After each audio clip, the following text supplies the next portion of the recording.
song is the title track off the album that won me the 2011 Native American Music Award for Flutist of the Year. This is The Journey.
Thank you.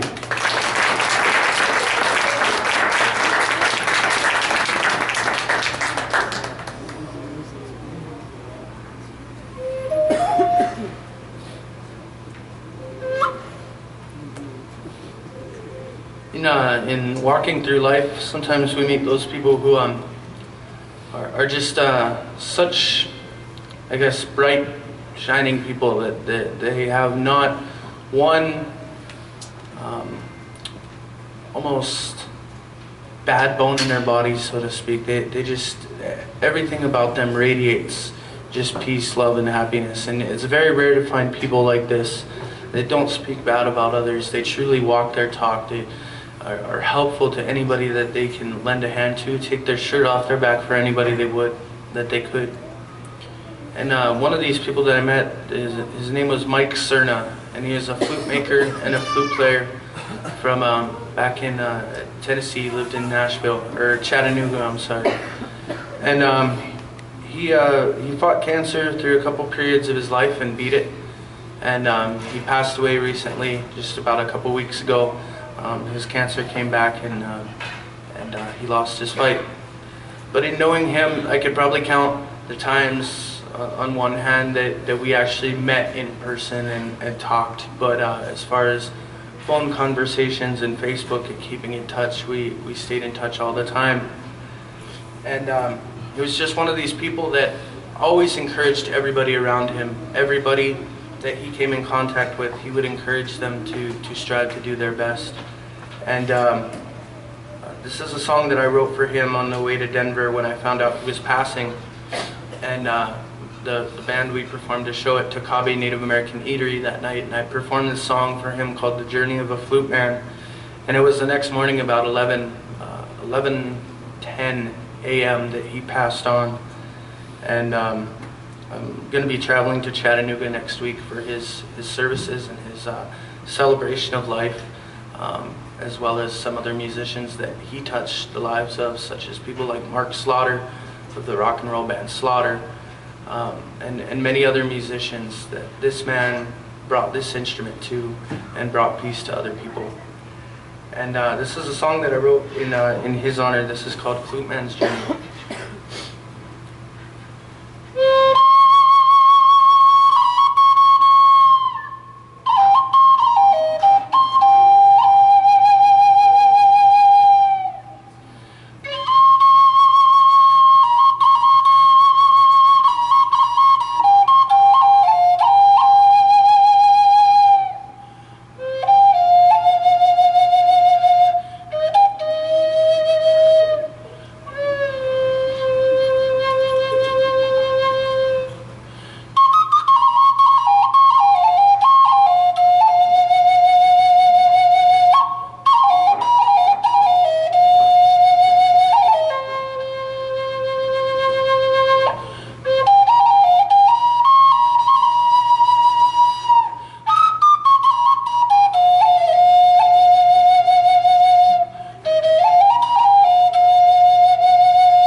It's a song that was off my debut album, my freshman album, Raven Speaks, which was the first album that ever got me nominated at the Native American Music Awards for Best Debut Artist. And this is one of the tracks that received a lot of international radio attention and radio play, and has also been featured in a couple motion pictures as well. This is called Thunder Spirit.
My last solo flute recording was an album called We Chohan, which is dedicated to cultural preservation through language and music. And one of the tracks that is on that CD is a song called Grandma's Song. And that song was written for a lady by the name of Chief Marie Smith Jones, who was the last speaker, the last full-blood, and the last tradition keeper of her people. She was from the Eyak Nation of Southeast Alaska. And in my time in growing up in Alaska, I got to meet this woman, and she became like a grandmother to me. And she made me she asked me to make her two promises before she passed. One, that no matter where I went in life, that I would never forget the struggle of fighting and maintaining and keeping our traditional ways as indigenous peoples. And two, that I would never forget where I came from. And so I try to honor those promises to her to this day. And aside from the music, also use my time to work with youth on cultural revitalization and breaking down the stereotypical box that we're put in as Native American peoples. I think events like this are really great when communities can come together and recognize. November is American Indian Heritage Month, as recognized by the President of the United States, and it has been for years. And I think so many times it's overlooked. And it's so great when communities and different organizations can bring in artists of different genres, different fields, and showcase, that Native American culture is very much still alive and thriving to this day. And so I wrote this song for Chief Marie Smith Jones. This is called Grandma's Song, and waited a couple years to record it until the time was right, and we recorded this album, which again was for cultural revitalization. So I thought, what a better album to put her song on than an album that is for protection and saving of traditional ways. This is Grandma's Song.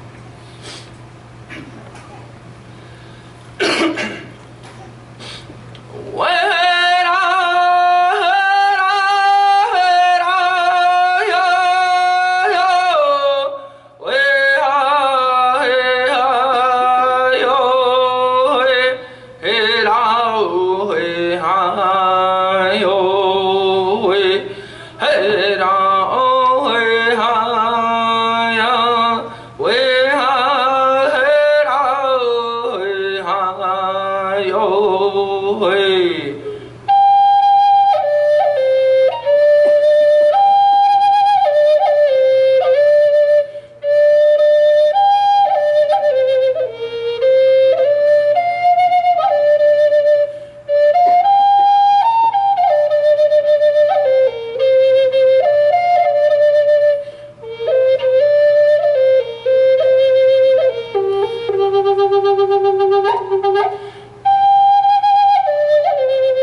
Thank you.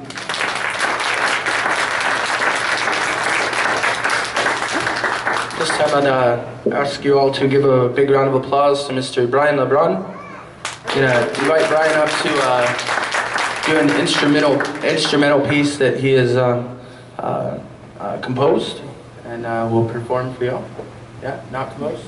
Okay, that he's gonna perform for y'all. Please give Brian another warm round of applause, and then we're gonna bring Chaske out and give you guys a little sampling of what we like to call alternative fusion.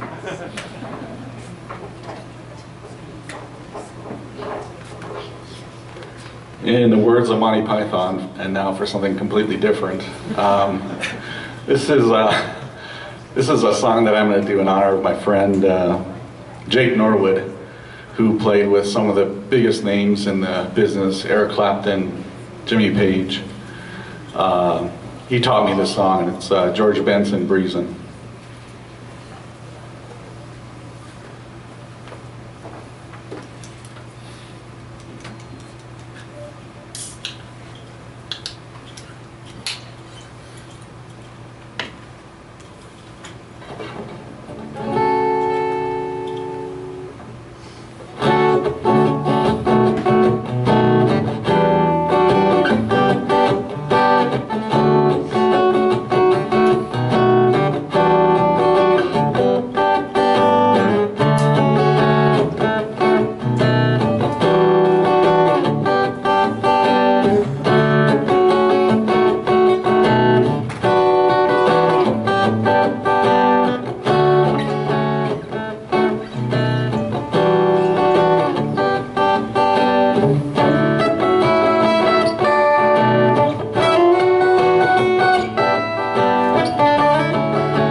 Brian, another warm round of applause, and please also give a warm welcome to Chaske. Stewart here, and Chaske also is running and providing sound for us tonight too, so please give him a big round of applause. We're going to show you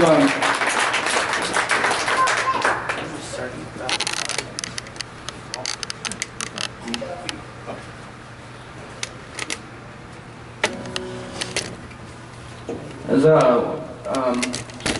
some of you saw, the flute has a very majestic beauty of its own, but when it's met with accompaniment of guitar and percussion, it takes on a whole new light. And this is our three-piece we have put together here, and we have it scaled up to a full band with kit drummer and bass guitar as well.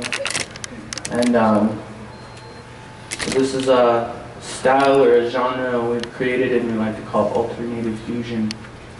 And we have a CD, or a DVD I should say, coming out soon, the Cody Blackbird Band Live in the Black Hills, that was shot by Randy Erickson at the Journey Museum. And then a CD coming out very soon as well, and Brian and I are also featured on a track called Better Days, which is a track by PJ Vegas, who is the son of legendary rocker Pat Vegas, who is the founder of Redbone, the 70s rock band.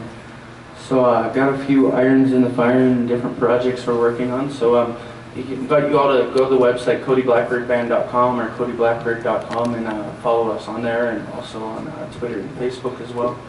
So this is a song, this is called The Call. Hope you all enjoy.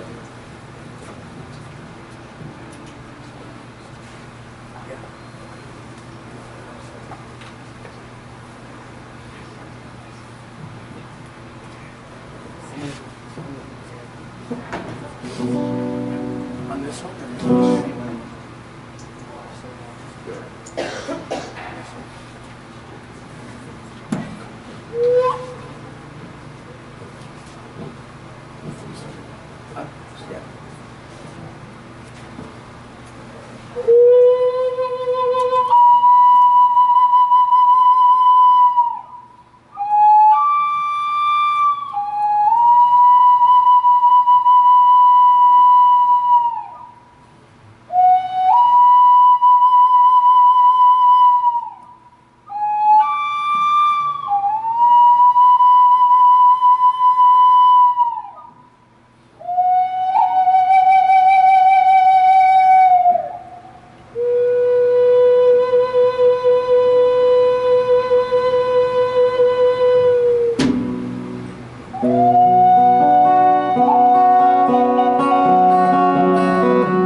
a song that I performed live with a band by the name of the Elliott Blaufus Band. And I don't know if any of you are familiar with Eric Hutchinson. He's a international touring musician. He's got a few top 10 hits out there in the past few years. But Elliott Blaufus is the touring manager and director for the Eric Hutchinson Band. And Elliott lives in Minneapolis, Minnesota. And one night out, enjoying the music scene in Minneapolis, I was invited to jump up on stage with this band. And this is kind of a derivative of that tune that we did that night. But Minneapolis has such a diverse music scene, and so many prominent and great musicians have come out of Minneapolis, and a lot of today's headliners have come out of Minneapolis. One Republic is based and started out of Minneapolis, and so on and so forth. And, it's kind of a cool, really awesome city to just go sit back and enjoy an awesome variety of musicians and talented players. And so this is a song, like I said, kind of a derivative of that. This is called In a City Forgotten.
So a couple months back, we did the uranium protest and a concert at the Doll Performing Arts Center, and see many familiar faces. And Clay and Mary Ellen were gracious enough to invite us out to that. And that was actually our debut gig, and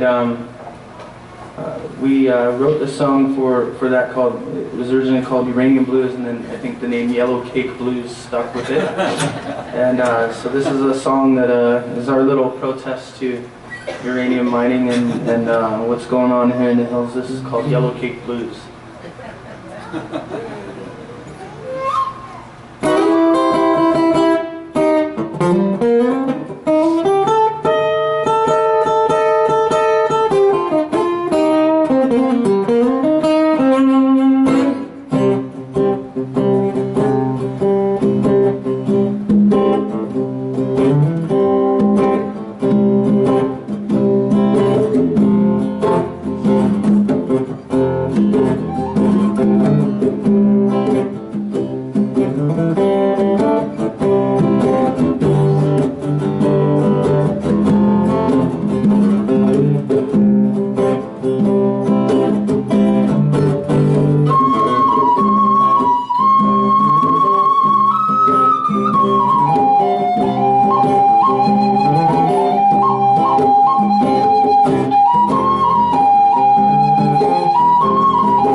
Reconcile. What was that? She said that's her theme song. Theme song. That's awesome. Reconcile. And then A, right? Hey. Did you want to solo? Yeah. Yeah? Yeah. Try. Don't try, dude. Cool. You guys like reggae? It's kind of a reggae-esque tone called Reconcile, and Don't try, dude. writing this song kind of with the thought in mind that you have to reconcile your past to be able to make your future a brighter one. You have to come to terms with what's been done and what you can't change in order to move on and create a brighter future for yourself, your community, and your family. And when you're looking back towards past regrets that may have bugged you or something that bothers you that you did, you have to make right with it. You can't dwell on it because it'll just hold you back from accomplishing your future goals and aspirations. This is Reconcile.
Thank you.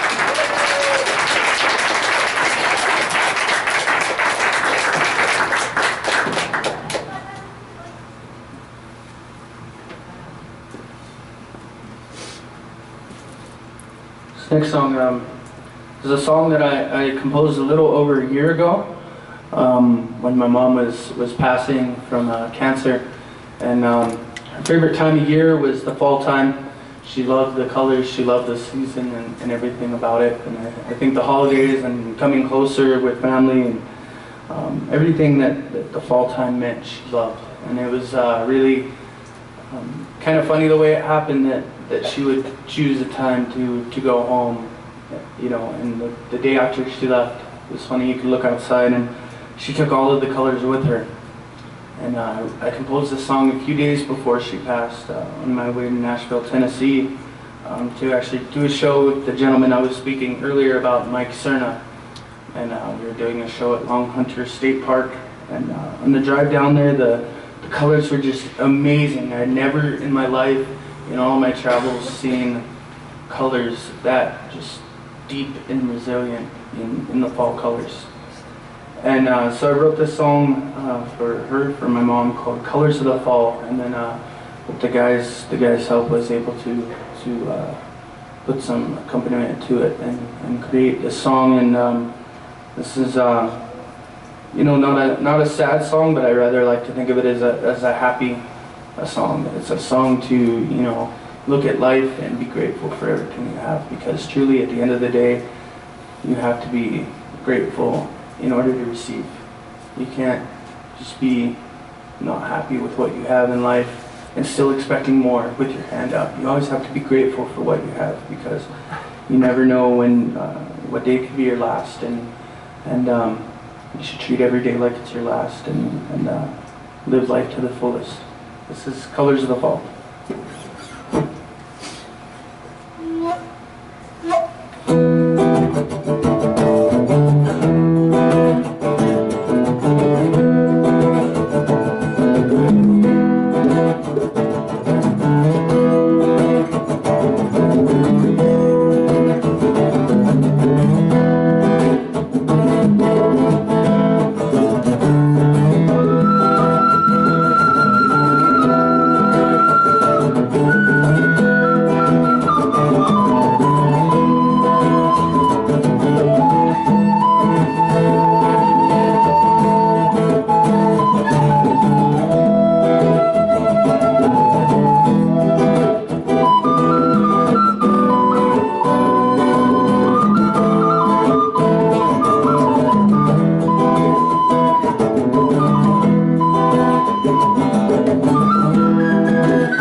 do one last song for you all.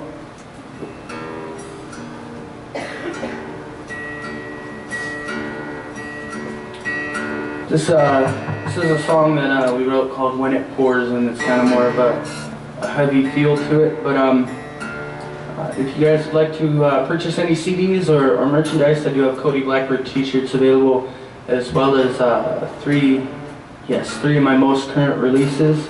So if you'd like to, we'll have them set up here on this table. If you'd like to come and say hello or just grab a picture and maybe take my information, you can always order my music down the line. I'm on iTunes, Amazon, Google, and again, CodyBlackbird.com, CodyBlackbirdBand.com, and Cody Blackbird on Twitter and Facebook.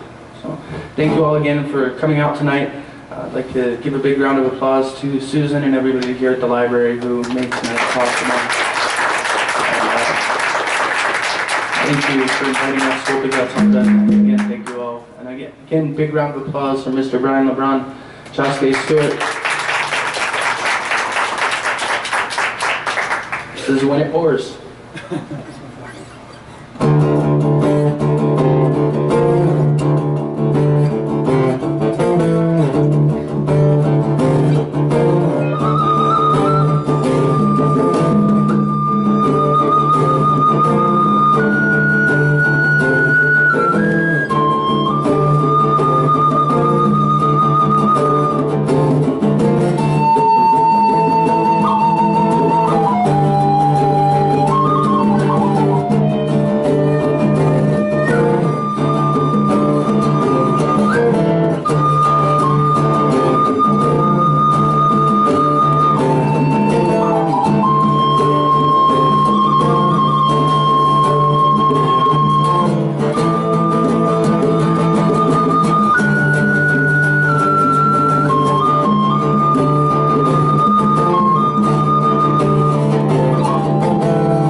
Thank you all again. And again, I don't think there's any dates until after January. And beginning part of February, please do keep looking out to the website. We're going to have a couple more dates here in the Rapid City area. But all of January I will be in Australia, so taking December off until then, and then going over there. So